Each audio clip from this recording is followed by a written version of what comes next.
It's okay not to be okay, but I promise I'm trying. By rayrae118. Chapter 16, My Personal Redo.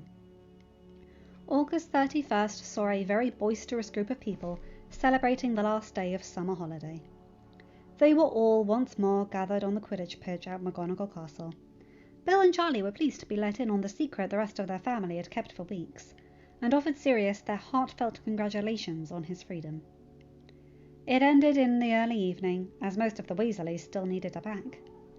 The next morning Harry was up early, making sure all his books were in his new trunk, and that he had everything that he would need. Minerva gave him a hug before she stepped through the flue to see to last-minute details before the students arrived that evening. Sirius and Remus would take Harry to King's Cross. They arrived early, and Harry managed to pick out a compartment for his friends. Before he returned to the platform to spend a little more time with his godfather and the man he was quickly coming to see as a pseudo-uncle.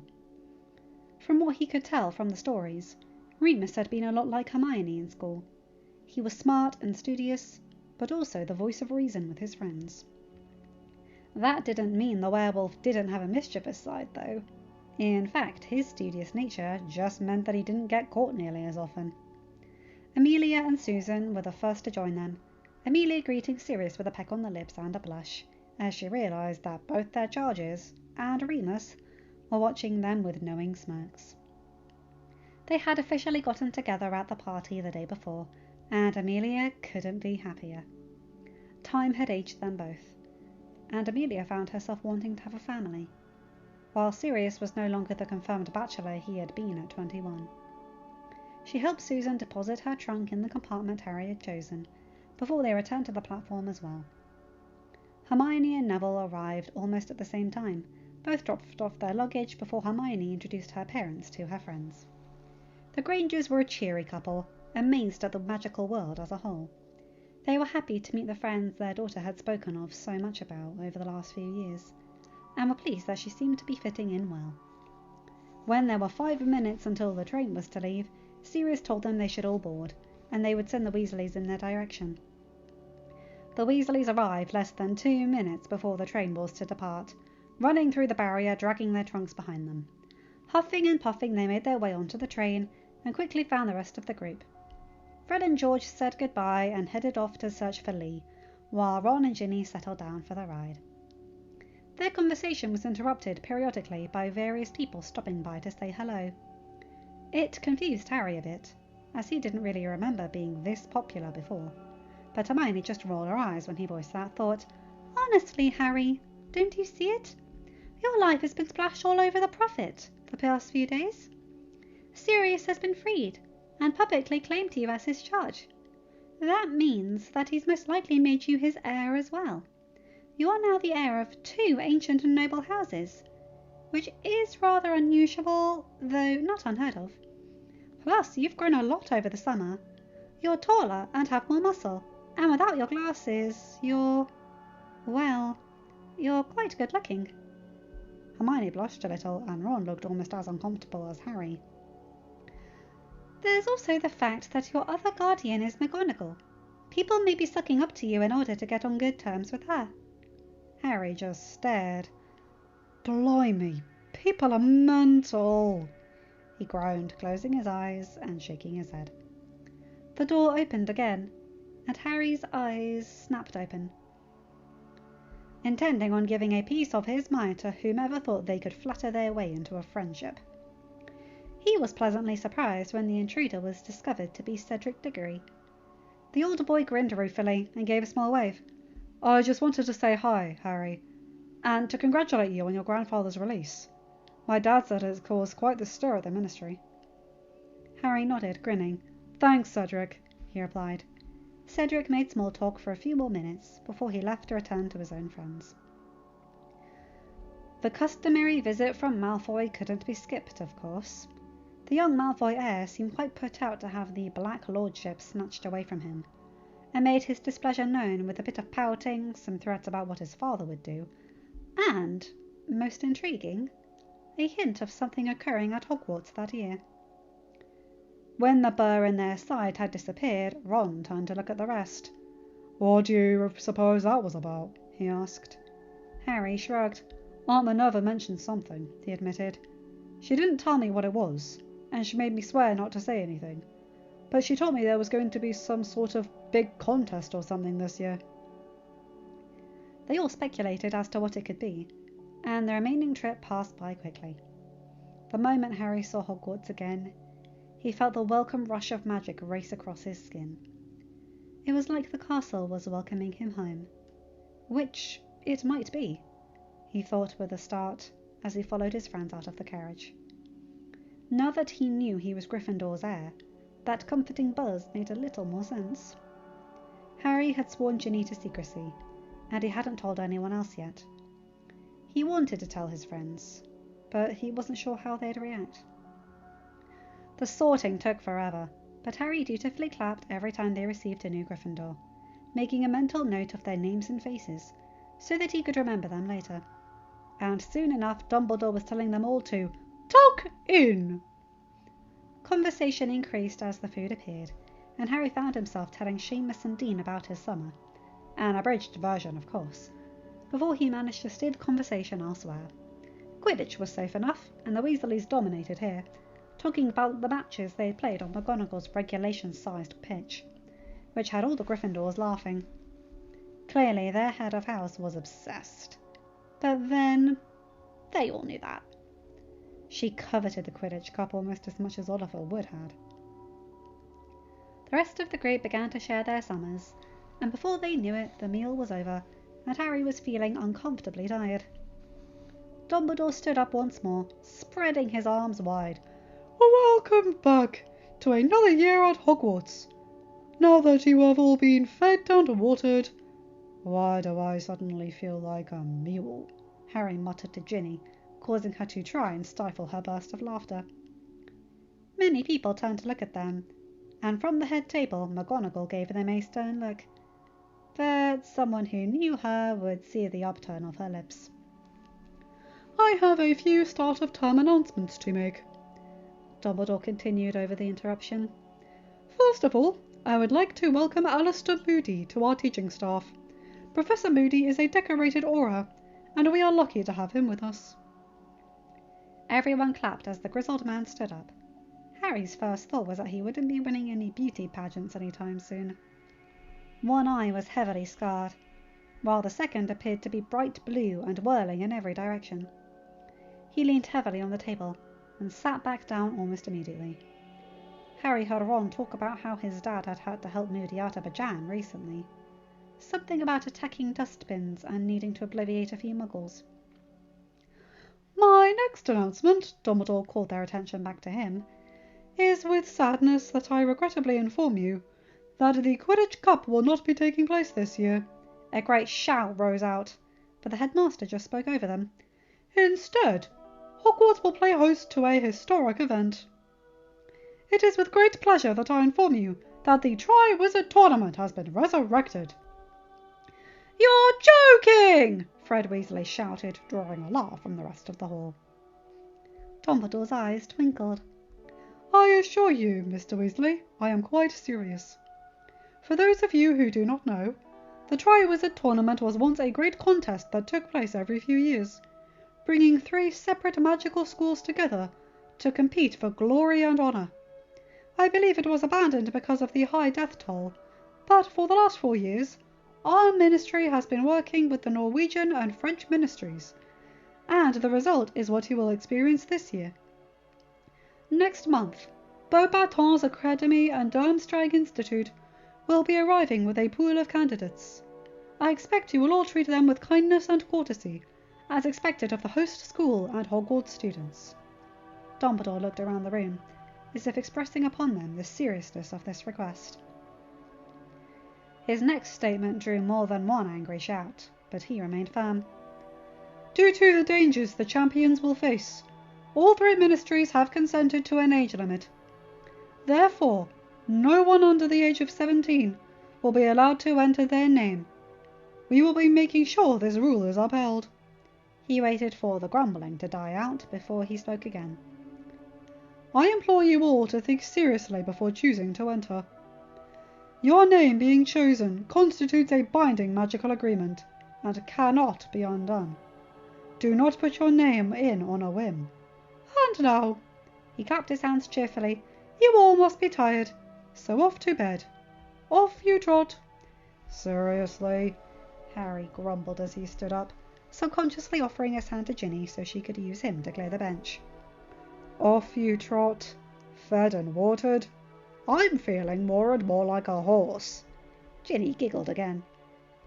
And the two led the rest of their friends upstairs, falling in with Katie Bell and a boy Harry didn't know very well, named Jason, the two fifth-year Gryffindor prefects, who were leading the new first years up to the common room. They waved goodnight to Susan as they left the Great Hall, and were now left with the daunting task of traversing the many staircases and hallways between them and Gryffindor Tower.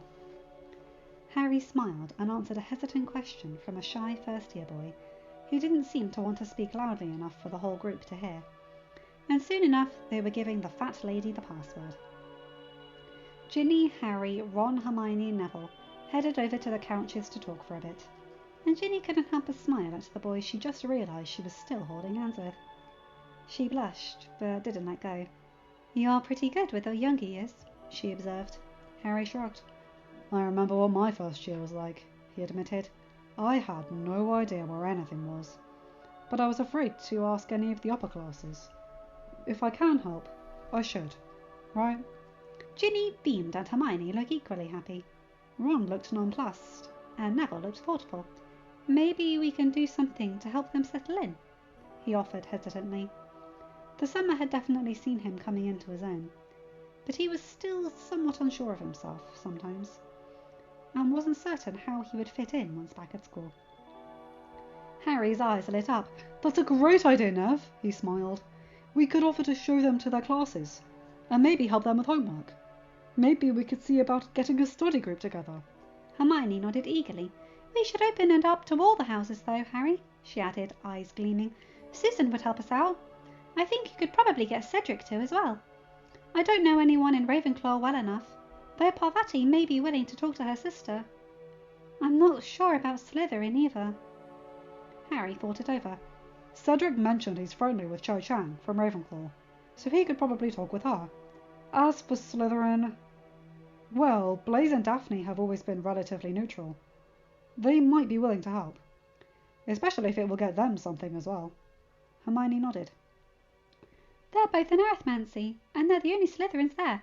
We could probably talk to them then." Ron looked less than pleased at having Slytherins involved, but wisely held his tongue.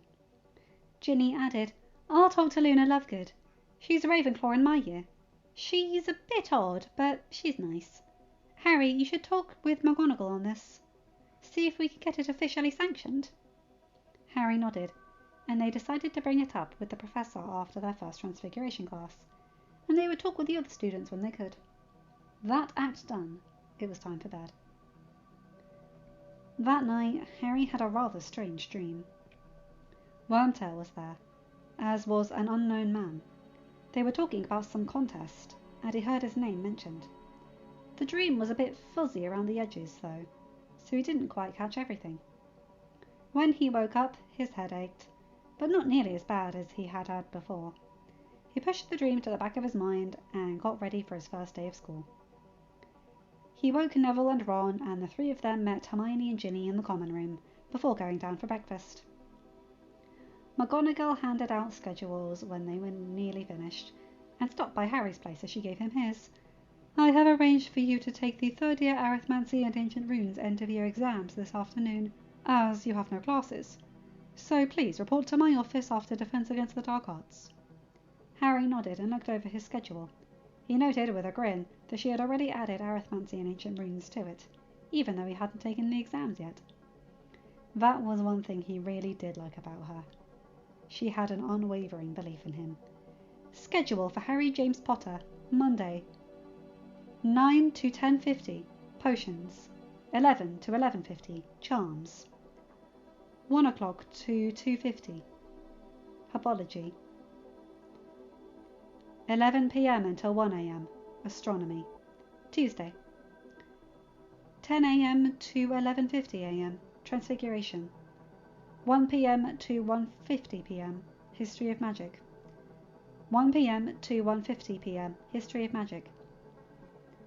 2 p.m. to 3:50 p.m. Defense Against the Dark Arts, Wednesday.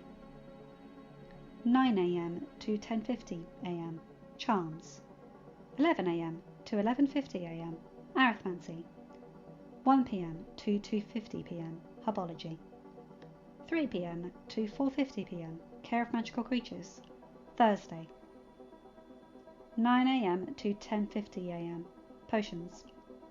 11 a.m. to 11:50 a.m. Arithmancy.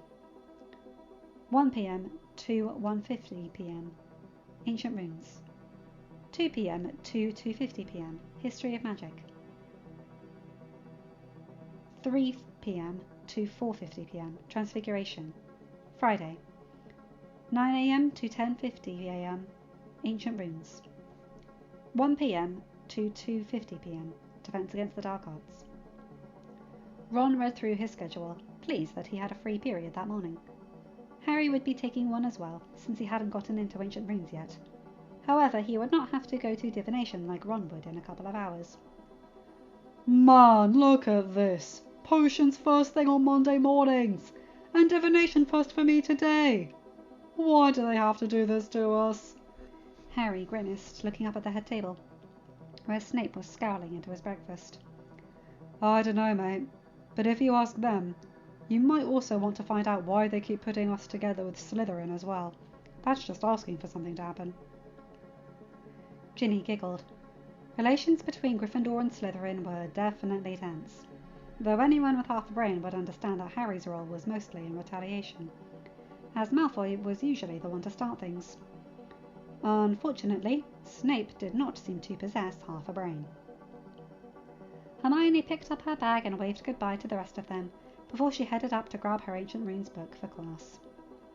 Neville glanced over at the Hufflepuff table before blushing and telling them that he'd catch up with them later. Harry smiled as he saw his friend approach Susan, and the two struck up a conversation on their way out of the hall. He then looked down at the Gryffindor table, noting that most of the first years were huddled towards the end, looking around nervously and studying their schedules. He gestured to Ron and Ginny before he stood up and walked over to them. Hey guys, what's your first subject? Most of them jumped and squeaked when he addressed them, but the boy who had asked him a question on their way up to the tower the night before, Evan Harrison, replied shakily, Transfiguration. Harry nodded, smiling. Do you need to go get your books before class? On their affirmative nod, he gestured for them to stand up. Come on, we'll help you find your way. None of us have the class this period, so don't worry about it. I know it took me and Ron a week to be able to find our way down to the Great Hall without getting lost. That drew a few chuckles as the large group made their way out of the hall. They were watched by several people, most of whom were pleased with the initiative the young man was making. Snape just kept glowering, but Dumbledore's eye had a definite twinkle, and Minerva just looked proud. Harry and Ginny answered most of the questions the first years had, while Ron threw in a comment now and then, mostly about what the students did for fun in their free time. Harry also mentioned the study group they were thinking about starting, which was met with approval by the whole group. When he dropped them off at Transfiguration classroom, he blushed at the smile that his guardian bestowed upon him. Thank you for your initiative, Mr. Potter, Miss Weasley, Mr. Weasley, she said before they left the room. The three of them headed back up to the tower, where Ginny spent the next 45 minutes watching Harry get pounded at chess by Ron, before her brother had to head off to divination, and she to Transfiguration. Harry spent the rest of the morning reading up on the two subjects he was hoping to get into. Hermione had brought back the work he had missed from the first class, entering the common room shortly after Ron and Ginny left, and went over it with him during their free period before lunch. They both were pleased that he seemed to understand it with no problems. Defense Against the Dark Arts was interesting, to say the least. Moody seemed quite a bit off his rocker, in Harry's opinion, though he couldn't dispute the man's record. The worst part was when he showed them the 3 unforgivable curses. Harry felt sick at seeing the spider keel over with a flash of green light, but his eyes were more drawn towards Neville, as Moody used the Cruciatus curse. He could see the pain and anguish in the boy's eyes, and was dragging his friend out of the room as soon as the class was over, with a look that stopped Hermione and Ron from following. Hermione just nodded silently, telling them that they'd be back in the common room later, and she'd bring his bag. Harry led Neville towards the lavatory, where he employed his newly learned skills to lock the door to prevent anyone from entering. Once there, he just settled back and waited. It only took a few minutes before Neville broke down, tears streaming down as he once more heard his worst nightmares. As he had only been a year old, he didn't think what he saw in his dreams was true, but it was still horrible. Harry offered himself up for an embrace, and just held on as Neville cried himself dry. When he was calmer, Harry stepped back and leaned against the wall. He contemplated the sinks as he commented offhandedly, "You know, I have this dream sometimes, where I can hear Voldemort laughing. He's telling my mom to step aside, but she refuses. So there's this flash of green light, and then everything goes black. I've had variations of this dream since I knew about magic, so I think it's my memories of that night." He looked over at Neville, who was listening intently. "My point is, Neville, we may have been young, but that doesn't mean we don't remember. You were there when your parents were tortured, right?" Neville nodded, sniffling. "Gran's always said it was just my memory filling in gaps, and it wasn't real. But it was, wasn't it?" Harry reached out to pat his shoulder. "We've seen true horrors others can't even dream about. Why do you think the Dementors affect me so much? But we don't have to let it rule us, Nev. Our future is all ours. We owe it to our parents to be the best we can be, and to work as hard as we can, so that we don't end up the same way." I realise that sounds harsh, but Sirius and I had a lot of really good talks this summer. He told me that my parents wouldn't want to see me before they had a chance to look down on their grandchildren and great-grandchildren, so I better work hard to avoid joining them too early. Neville chuckled weakly, but nodded again, this time more firmly. "You're right," he said. "I want my parents to be proud of me. But really, they're not here. I shouldn't be trying to please them. I shouldn't keep dwelling on it, and how I'm not like my dad. I want to keep up the dueling practice Sirius and Remus were teaching us. Could we continue?" Harry grinned his agreement, and the two of them left the loo, Harry walking with Neville until they separated, so that Harry could go and take the tests for arithmancy and ancient runes, and Neville continued on to the common room. Harry said goodbye to Neville and made his way to McGonagall's office nervously, where he was met by Professor Vector and his guardian. Minerva informed him that Professor Babbling would join them in an hour, and he would hopefully be finished with the arithmancy test, and be able to take the ancient runes one. Harry nodded and sat down at the desk set up for him, picking up the quill and getting started. He wasn't sure what it meant that he thought the test was too easy, but he hoped it was a good thing. When Professor Babbling arrived, Professor Vector took his completed exam and settled in to grade it while he took the ancient runes test. He finished in just under an hour, and was asked to stay for a few minutes so that he could get the results immediately. Professor Vector spoke with him first, giving him the good news. "I'll admit to some surprise, Mr. Potter," she said with a smile. "I was a little sceptical when Minerva asked me to consider this, but to be honest, I'm disappointed you didn't start taking arithmancy last year. Your score on the exam was beaten out only by Hermione Granger, so congratulations. May I ask what prompted your decision to change electives?" Harry shrugged and grimaced. Though he replied readily enough. "Honestly, when I was signing up for electives, I didn't know what I wanted, so I just chose the same things as my friend Ron. It's something that could perhaps be remedied in the future. I know when you're 12, you don't know what you want to do when you grow up. But if someone had just talked with me about what I liked and disliked, I might have made different choices. I always liked maths at school, and arithmancy is a lot like it. I've also become rather interested in wards, so ancient runes was quite interesting to learn. Though I didn't really know any of this a couple of years ago. He grinned ruefully. And I really didn't fancy sitting through another 2 years of Trelawney predicting my death in increasingly gruesome ways. Professors Vector and Babbling both laughed, though Minerva looked like she didn't know whether to laugh or be disapproving. Professor Babbling finished grading and also praised Harry on his prowess, telling him that he had received an easy O on the exam, definitely one of the top 5 for the class. Both professors left, and Minerva wasted no time in giving Harry a congratulatory hug. "I'm so proud of you, Harry," she told him, stepping back and giving him a smile. Harry blushed and ducked his head, but he looked pleased. Minerva nodded towards the door, suggesting that they both head down towards dinner, and as they walked, she informed him that Dumbledore had asked to speak with him after the evening meal. "Be careful, Harry," she warned him. "Albus is neither unintelligent nor opaque, though he can be quite thick at times. Just remember that he cannot force you to answer anything that isn't school-related. He is just your headmaster, nothing more."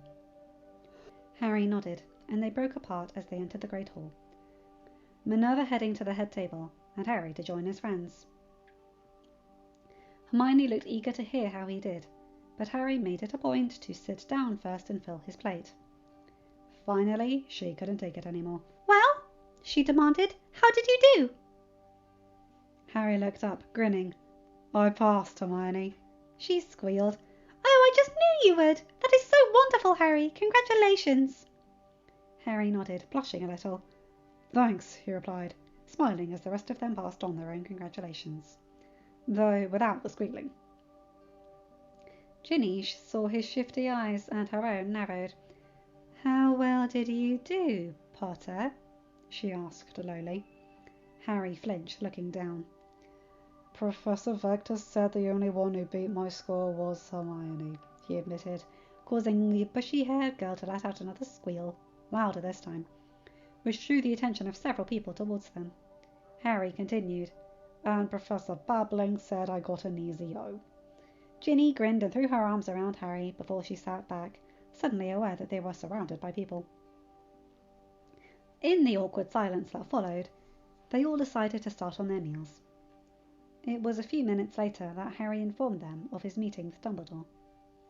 Ginny looked at him nervously, while Hermione speculated as to what it could be about. Harry grimaced. "I think he wants to know why I wasn't a good boy and just stayed with my relatives this summer." Hermione stopped talking and looked at him, slightly reprovingly. "Harry," she admonished, but Harry just shook his head. "No, Hermione. After everything I've learned this summer, I think that's just about right on the nose." She still looked skeptical, so Harry sighed. "I'll tell you a little more when I get back. All right?" She nodded, and Harry turned to Ron. Ron just shrugged. "I believe you, mate. Some things have been happening around here don't really add up, you know." Harry nodded his agreement, and finished his supper, heading off towards the headmaster's office with a heavy weight in his stomach. He reached the gargoyle statue, and barely had time to remember that he didn't know the password, before the stone figure was moving aside. Harry shrugged and stepped onto the moving staircase.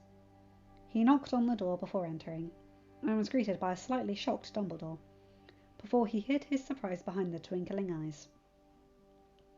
Harry filed that away to think on later, as he courteously greeted the headmaster. "You wanted to see me, Professor?" he asked. Dumbledore smiled. "Yes, my boy. Thank you for coming. Lemon drop?" Harry shook his head as he took the offered seat. Dumbledore leaned forward in his seat slightly. "I was very sorry to hear about your uncle, Harry. I hope he will not be judged too severely." Harry shook his head as he took the offered seat. Harry's eyes narrowed, and he replied, his voice hard as a diamond's. "Considering all the abuse he put me through, not to mention how they were stealing my money for years, I don't think he can be judged severely enough, Professor." Dumbledore's eyes widened slightly as he tried to defuse the situation, even as he felt some confusion as to what Harry had alluded to. He knew that things hadn't been ideal, but his relatives had kept him safe for many years. Well, I am sorry to hear that. I only wished you had come to me, so that I could have helped you. Harry shrugged, revealing nothing. The silence stretched on until Dumbledore broke it. I don't think he could be charged with theft, Harry. After all, they were giving a splendid for your care. Harry's eyes flashed as he met the headmaster's gaze. As I never saw a pence of that money, I think he could be, headmaster. There was a slight pressure in Harry's mind, causing him to wince. The pressure tapered off and then intensified. Harry stood up, outwardly remaining calm. As he politely asked, "Is that all you needed to speak with me about, sir?" Albus frowned, but nodded. "I am truly sorry for the way things have turned out, my boy. I hope that you will come and talk to me, should you feel the need or desire." Harry just nodded and quickly made his exit. He fled down the stairs, trying not to look like he was running away, as he headed up to Gryffindor Tower. His headache was intensifying, and he needed to look through one of the books Sirius and Minerva had given him for his birthday. He wanted to double-check something. End of chapter. Hi guys, hope you enjoyed this one. So yes, they're back at Hogwarts, everything's getting organised, they're helping the younger years, and also there's a cliffhanger with what Dumbledore tried to do to Harry. Anyway, yeah, I'm sorry if I am a bit strained. I've had this cold for ages, and while it's mostly gone, I've still got a horrible cough. Anyway, you guys know the drill. Like, comment, and subscribe, and hit that bell to get notified for whenever I upload a new video. Have a good day, night, or whatever time zone you're in.